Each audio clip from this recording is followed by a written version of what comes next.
Salut, bienvenue à Anglais Réussite. Aujourd'hui, on va parler de comment exprimer le but en anglais.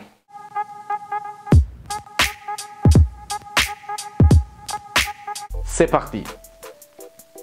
Donc, quand vous voulez exprimer le but en anglais, c'est quand en français, vous voulez dire pour faire quelque chose, afin de faire quelque chose, donc pour est un verbe, ou afin de est un verbe.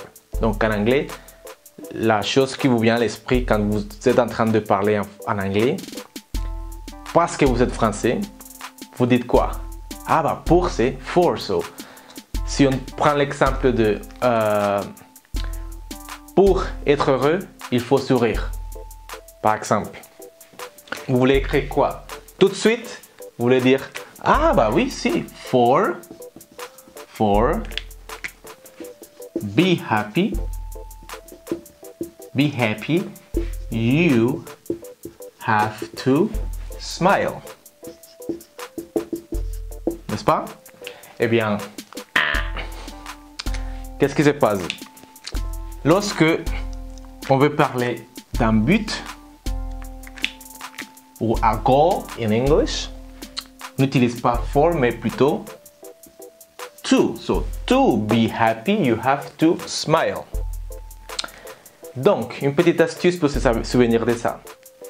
Si on prend les deux mots, for and to, eh bien, ces mots-là, ça se prononce pareil que le chiffre 4. For. Attention, pas for.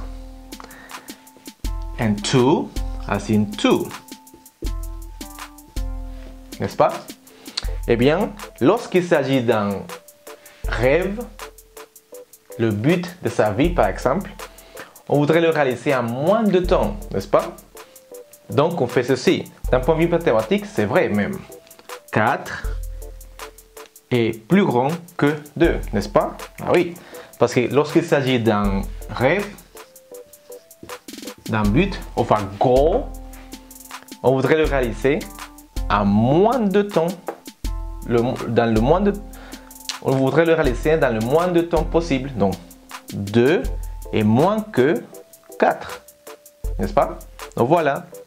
Donc plutôt to quand on parle d'un rêve, d'un but. So to, when you want to speak about a goal, you have to use to and not for.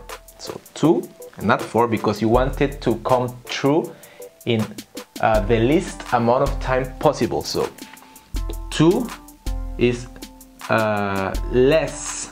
2 is less than 4, or 4 is greater than 2. So here you go. Donc voilà. J'espère que cette vidéo vous a servi à quelque chose. Si c'est le cas, n'hésitez pas à donner un like. Si vous voulez voir des vidéos comme celle-ci, n'hésitez pas à vous abonner et à laisser un commentaire avec quel point de grammaire, quel problème en anglais vous voulez qu'on travaille dans une prochaine vidéo. Je vous dis à très bientôt. See you later. Bye bye.